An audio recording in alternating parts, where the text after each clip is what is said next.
Good evening. It's my pleasure and honor to meet Ms. Brenda from the United States of America, a teacher and editor and author, and who attended Ali Elhaggar's concert on the occasion of launching his new album at Heliopolis Library. What's your feedback about the concert, Ms. Brenda? Well, of course, the concert was great. There's no such thing as having a bad concert if Ali Nagar is singing, obviously. But there were several other things that I really, really enjoyed about the concert, besides the setting, the fact that the concert was very organized. The thing I think that I enjoyed best was the fact that he was interviewed during the concert, so it was like receiving program notes from a live performer there on the stage while he was singing his songs. And the fact that he was answering the questions And and the interaction with people. the interaction with the audience and telling us about his life and telling us about the songs that he was singing. And when we talked about the state of the arts, what's going on in Egypt, it was just really wonderful having this icon of a performer telling us what was going into the making of his songs, his new albums, etc.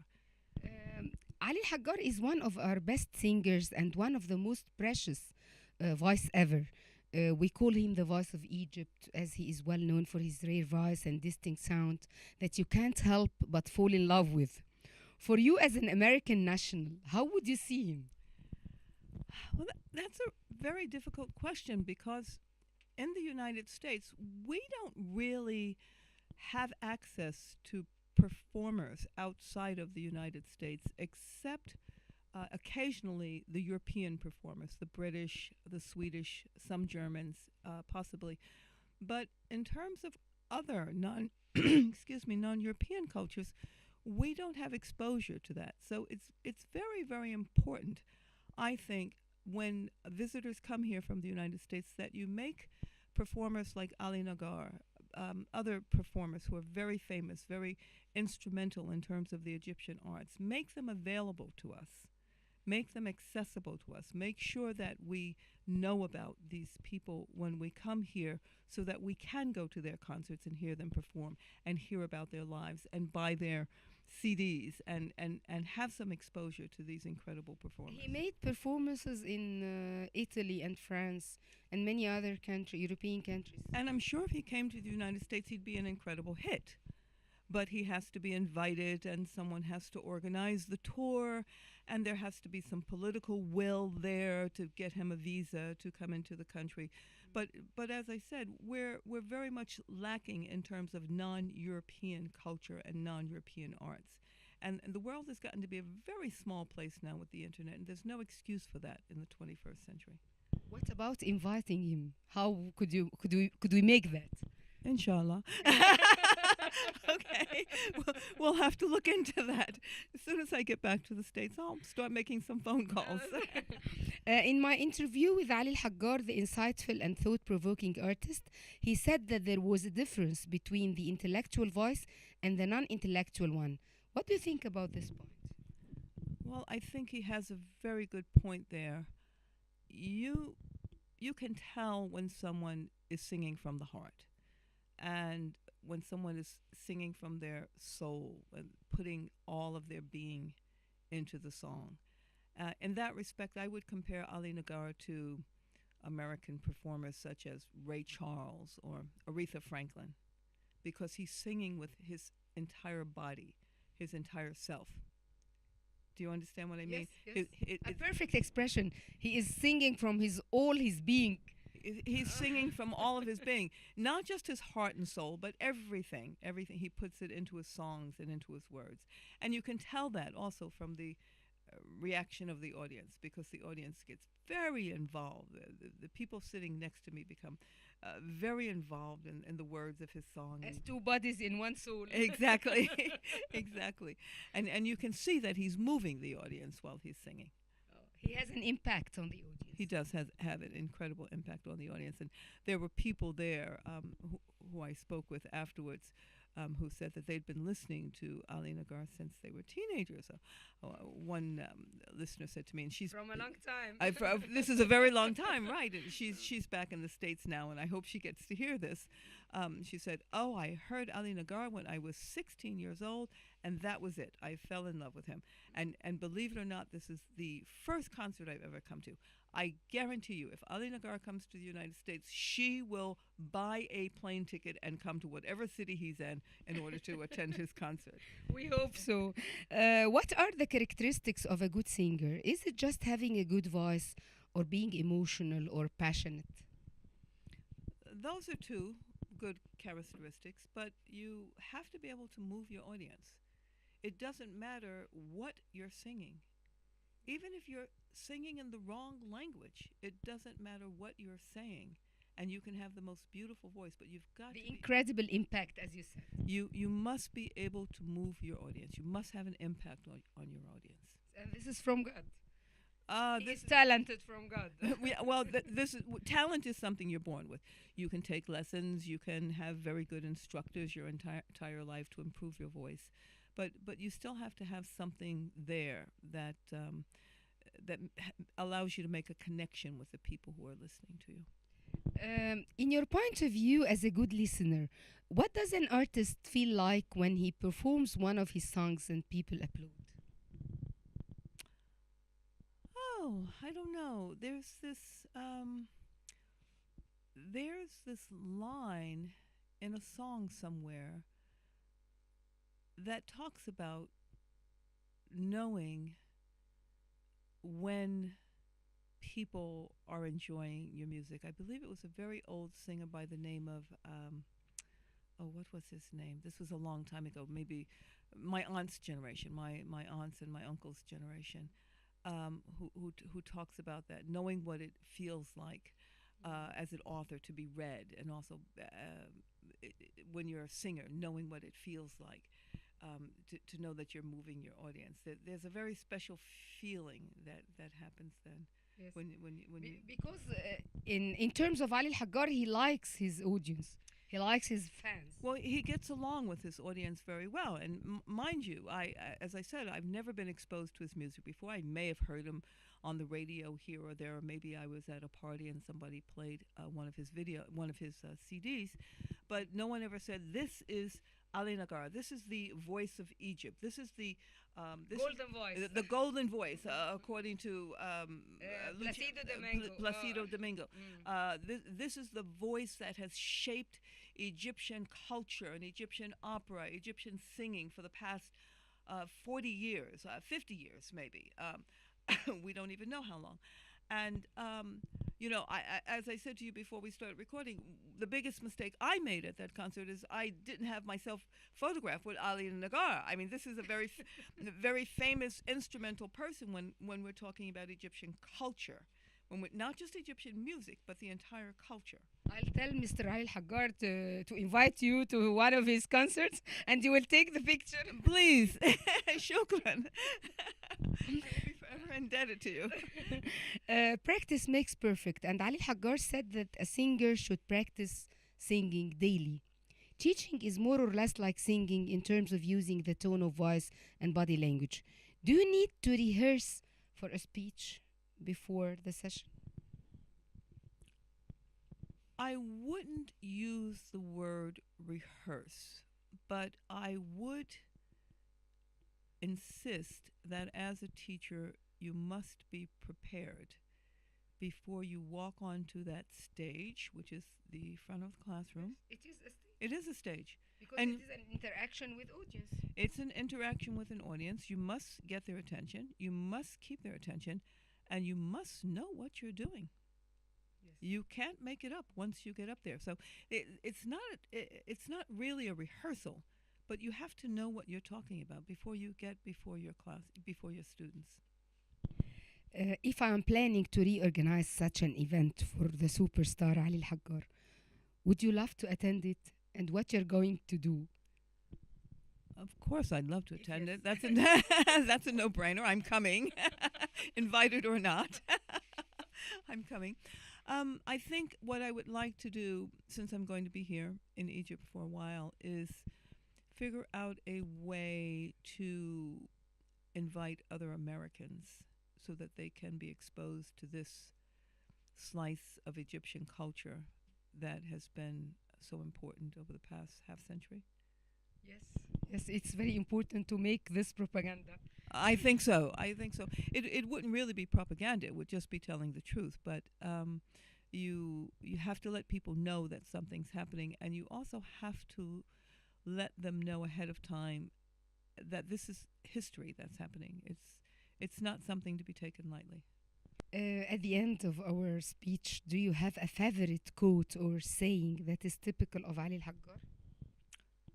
Oh dear. Let's see. I have to think about this. Well, I guess we can say practice makes perfect. That's that's typical of Ali Elhaggar.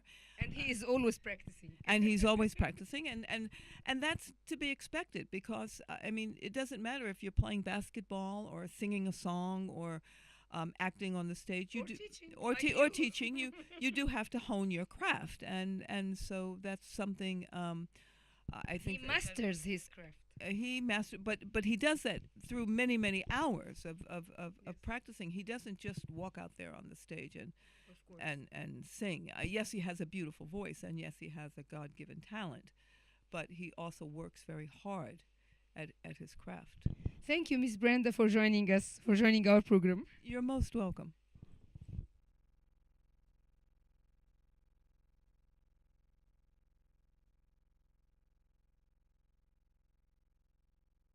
We would like to host our guest, Miss Brenda from the United States of America, who has come today to attend the concert of our most famous superstar, Mr. Ali Elhaggar.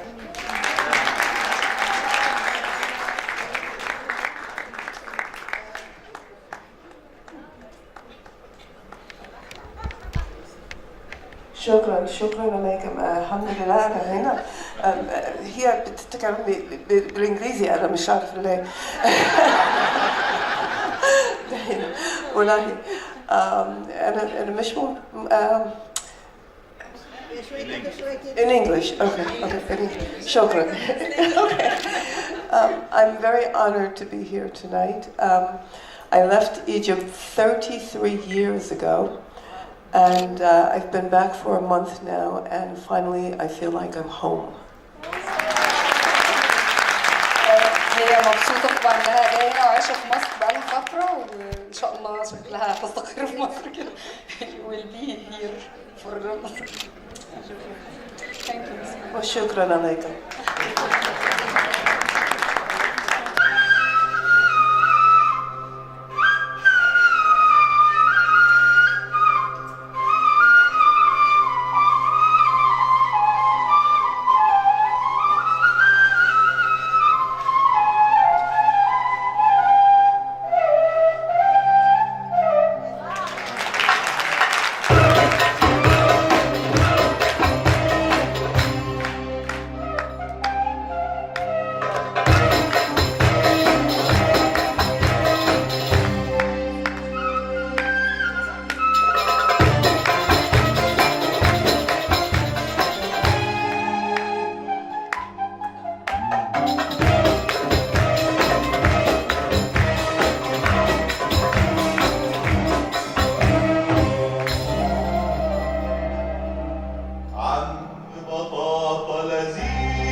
ستة ويقولوا